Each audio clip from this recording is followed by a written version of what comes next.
Because of my background, most of my clients are golf related. They're golfers. I played professional golf. I've been a golf instructor for over 30 years, and I've got a lot of credentials in academics. So my clients have been asking me, have you seen this new Netflix series on the PGA Tour called The Full Swing? I said, no, I haven't seen it. I don't know anything about it, but I thought what I would do is I would analyze some of the clips I have seen over all of the series now, the players, and then give you my professional opinion on them. I want to make it clear now, this is just for entertainment purposes. I have never met any of these players firsthand. I've never even spoken to any of these players. So it's just my professional opinion, my professional analysis, based on my background. So, hope you enjoy. I think the first episode was about Jordan Spieth, and there was Ricky Fowler was in there, and then also Justin Thomas. Now, I know a lot more about Justin Thomas. He's a Bama man. I'm a Bama man, so I've been following him for a while. But they have had a intense competition for a lot of years. In fact, when Jordan Spieth was at the University of Texas, I believe that he beat Justin Thomas on 18 at Riviera. I think it was on the last hole to win the national championship. So these players go back a long time, and it appears that they are really just friends. Starting off with Justin Thomas's father, who has been his coach, I guess, since day one. It could be a problematic situation. Lots of parents have tried to coach up their athletes, but see, here's the thing, it's a separation. Can the parents separate themselves, business from personal? And so if he's been able to do that, which apparently he has, is fine. But I know that Earl Woods didn't do it. He separated that. Floyd didn't do it, the great boxer. He separated that. And so in my view, it can work because there is such a level of trust there. That's for sure. However, on the flip side of the coin, there is no objectivity. There can't be any objectivity. So it could be a problematic situation. But, obviously it's worked for them. I guess I could say I've been Justin's coach since day one. Practice rounds, money games. It's kind of good prep for a tournament, A money game and a practice round is a great idea for anybody, simply because there's consequences in practice. Many tour players or developmental players or amateurs, they don't do that. They just go out and play a practice round. I hit one out of bounds. Just tee up another one. It don't matter. In a money game, something like this right here, yeah, it matters. So that your practice round is, you get the same feeling of stress in a tournament round. So those guys know they've probably been doing that for a long time. Different. Good job. You'd like to think that the preparation and the mindset and everything toward them is the same, but it's not. Really screwed up to say, but it's almost like you try harder. Trying harder is the best way that I know to do worse. The harder you try, the worse you do. Do you think you can win the PGA this year? I know I can win the PGA Championship this year. I know for a fact 1,000% that I can. It's just a matter if I will or not. Guy's got confidence, a little cocky, and that seems to be running hand in hand with confidence. Players that are at the top of their game, generally, they are cocky. But most players that I know that have done as well as Justin Thomas, they're not arrogant. They still have a little bit of humble pie in them, about that much. But yeah, that shows you this guy, he's confident, and rightly so. The pinnacle of golf is always going to be the 4 major championships, but the 4 that I've won were so long ago that I feel like I'm trying to win my first one again. I'm not sure about what is happening with Rory McIlroy. It seems like there's a lot been going on in his life these last few years, but he apparently is now the front man to try to negate what's happening with the LIV Tour. He's the spokesman, apparently, of the PGA Tour of what is so evil and bad about the LIV Tour. That could have him distracted. Plus, his personal life has changed. So now, perhaps, he's not as focused on his game as he once was. I would recommend for him to get back and focusing on his game, pure golf. Instead, there seems to be a lot of things going on around him that has him distracted.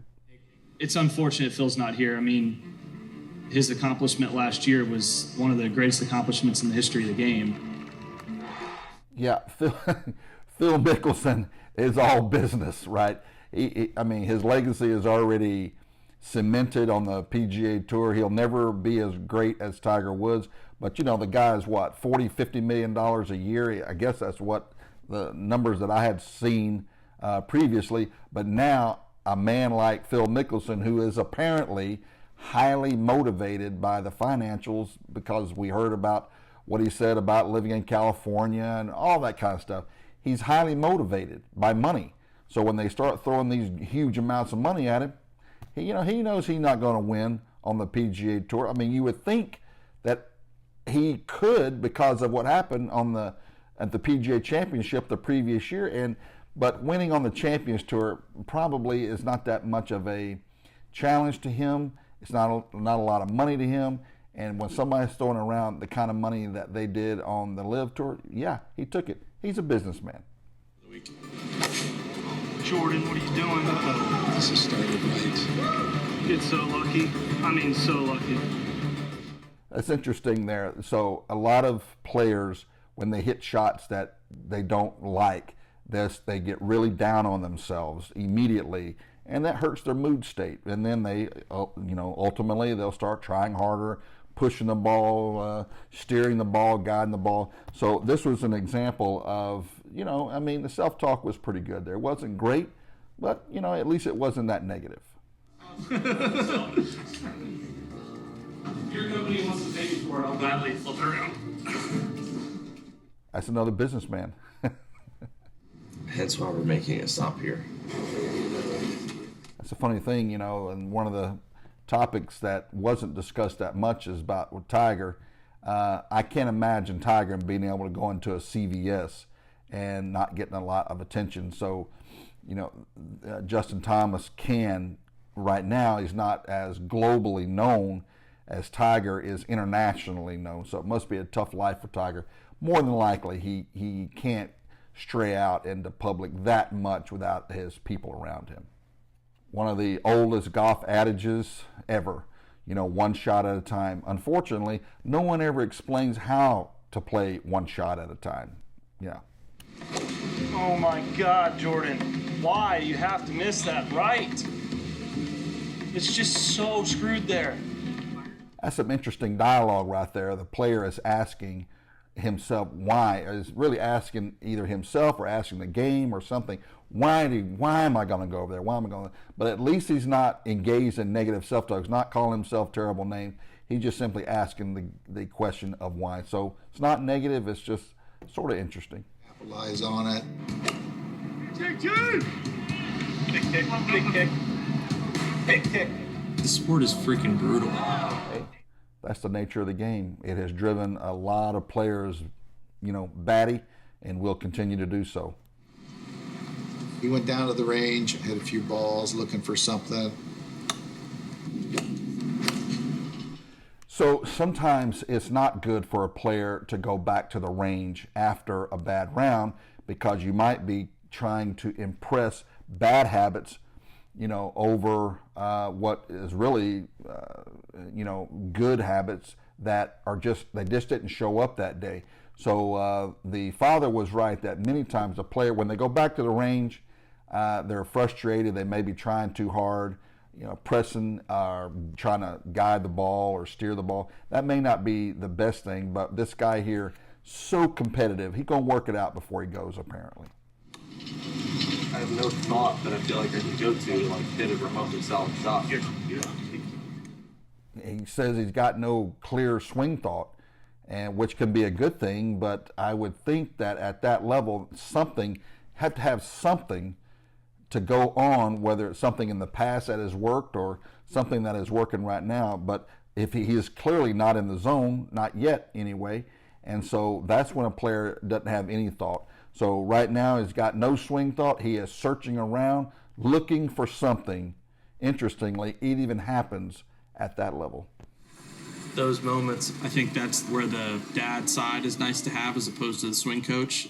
I'm beating myself up, and then the dad comes in. It's like, just take it easy, and you just got to let it out, and it can't linger. That is that thing that I was discussing earlier, where he just said it's good to have the dad come out now. So the father is playing a dual role in coach and then on the father. And again, it's working for them. Obviously, it's working for them.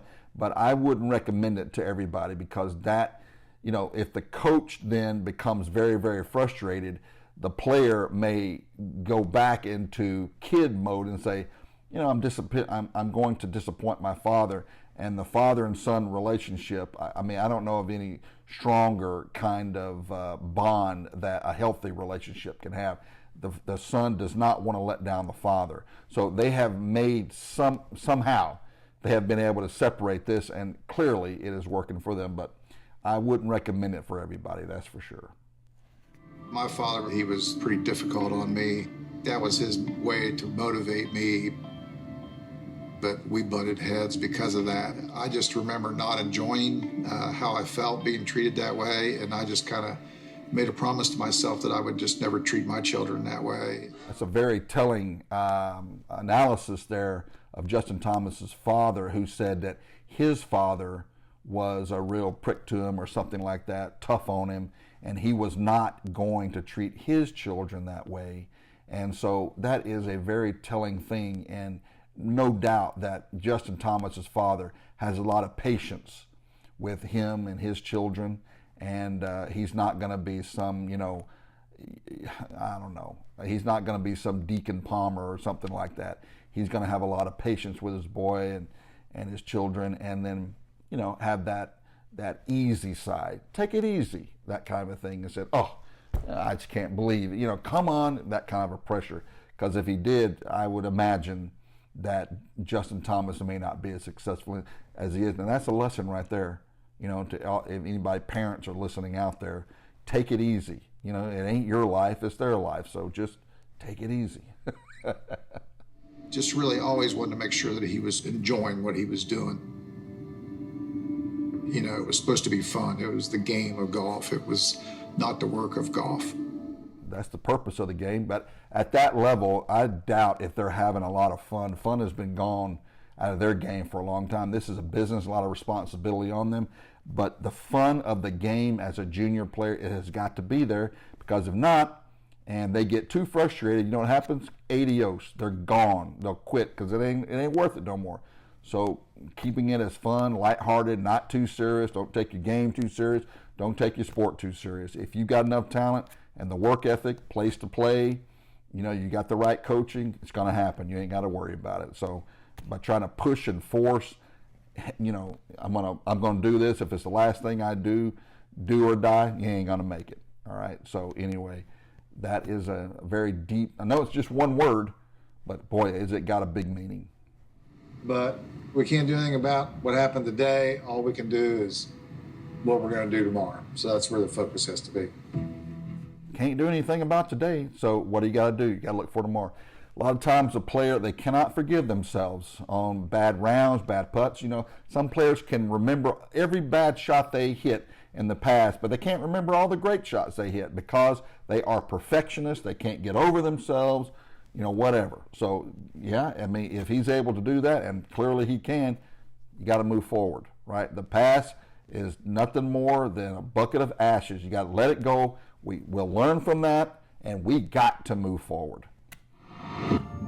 I feel like I need to work myself into a rhythm and play a lot more conservatively until I do find something. That is a very interesting comment he just made, in that apparently trying to find his swing thought, then maybe not quite sure about it until he finds it on the golf course in the last round of a major, and until then, going to play conservative. So what that says is that I'm not going to force this thing. I'm going to let the game come to me. I'm going to wait on the game, patience, and then we'll see what happens. A lot of players at this point, they'll be pushing, they'll be forcing the game, that kind of thing, and you'll see that later on, a great player who tried to force his way, and the game said, not so fast, big fella. The only thing I can do anything about is where I'm at that moment and try to make the best out of it. Here you go. Another adage, unless you know what it means, it's just, writing on a wall, moment to moment. What does that mean? Staying in the moment. Easy to say, not so easy to do. It's all up to Mito now.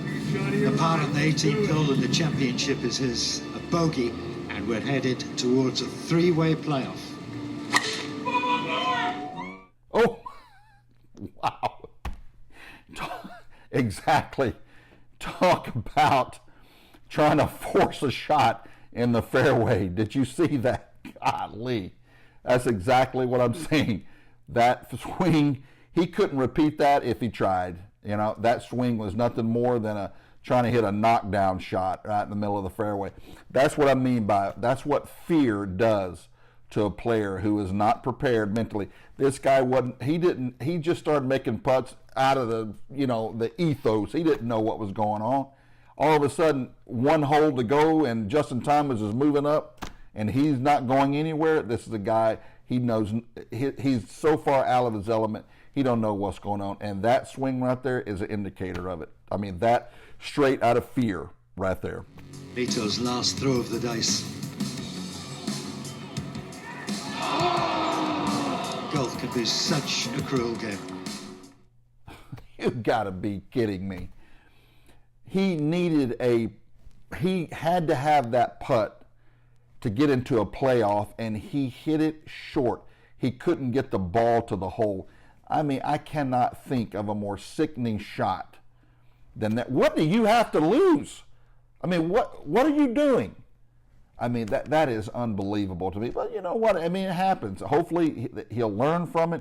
He'll get his head together, and then next time, if he ever gets to that position again, he'll have a better plan going into the last round. But this right here, inexcusable.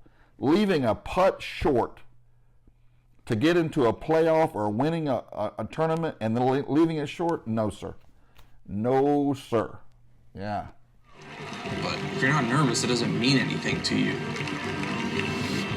If you're not nervous, it doesn't mean anything. That's a good point. And so in that situation, I mean, it would be fair. It's normal to feel nervous. The key is, how are you going to perform in those situations? And I dare say most players, unless they're very lucky, players like Justin Thomas, who is mentally strong, that's why he is who he is, right? He's got a plan. He stays in the moment. Apparently he is a very, very gritty player, but he's been a great player for a long, long time. And so he has an extremely stable support system around him. That's obvious. He trusts his coach, got a lot of love within his family. And, he's got friends on tour like Speith you heard what the man said. He's got a great fan base there. And so this is a guy that, this is why he is who he is. He is just playing pure golf at this time. 5 years later, it's just in time again at the PGA Championship. Again, it's easy to say, right? It's all these adages that people say, but the meanings of them are deep. Never give up. Yeah, it's easy to say, but how many times have players quit because they get so frustrated? It seems like it's almost like a wall of fire right there, the quitting wall. Whereas most players, they walk up to that wall is full of fear and doubt and everything, and they just back off and say, you know what, it ain't worth it. It's just not worth all. I just don't have enough talent. I ain't got enough time. I ain't got enough money. I ain't got enough support. On and on. And all the reasons are valid.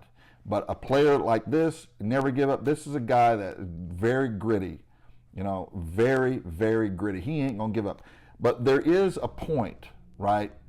When do you give? When is it best to say, look, I have done everything I can, and this is not going anywhere. You see, what else can I do? So that player, if you've gotten there and you've done everything you can, how much longer are you going to give to this game before you realize I do not have enough talent? You see, how much longer are you going to sacrifice when you know damn well if you put that same energy into business or anything else, you might be a millionaire. You see where I'm going with that? So at a certain point, do you say, look, I'm going to give it some amount of time, certain amount of years, and then if I don't make it then, I've got to do something else. I cannot be a range rat for the next 15 years waiting for the senior tour. You see where I'm going there? So there is a line here about quitting, right? But I choose not to call it quitting when you have done your best. If you have done everything you can do, you have exhausted everything, and you did not reach your goal, then maybe your goal was too high. You see? You need to do something else. You can always do something else. Is that quitting? You can call it that. I hate using that word. Guys quit, but I think what he is talking about, and certainly what I'm talking about, is that when you just have a little bit of a bad run or something like that, and then you say, oh, hell with it, and they walk away like that. But changing your career with a career path change because you've done everything you can do, I don't know. I think that might just be smart. Is it called quitting? I guess. Technically, I guess, but I hate using that word because I don't like calling anybody that has done everything they can a quitter. Maybe they just have a realignment. Let's just call it that. They realigned, and now they're going forward with something else. How about that? I like that better. Thank you. Congratulations. Yeah, congratulations. So, JT, thank you so much. Thank you. Thanks for waiting. I appreciate it. That shows a lot of class on his part, that he is seemingly in a very good place and his perspective is right. He thanked the fans for hanging around until dark. They were out there for hours. They wanted to get his autograph. Now, yeah, are they going to try to sell that up on eBay? Could it be a financial thing? Maybe and probably. But there may be one fan or two fans or a dozen fans in there that look at him as a role model, and they're going to hang that up on their wall or put it on the shelf or something like that. And I think that's the player that he, or the person that he is looking for. So it shows a lot of class that he appreciates the fans. So there you have it, episode 1. It's just my opinion, like I said, just for entertainment purposes. So if I say something you don't agree with, don't throw a hissy fit or whatever. That's fine. It's just my professional opinion based on the show that I saw. I'm going to do these every single episode. I'm going to do an episode, and from what I've, the players that I've seen, it's going to get a little bit more grisly. So I'll see you next time.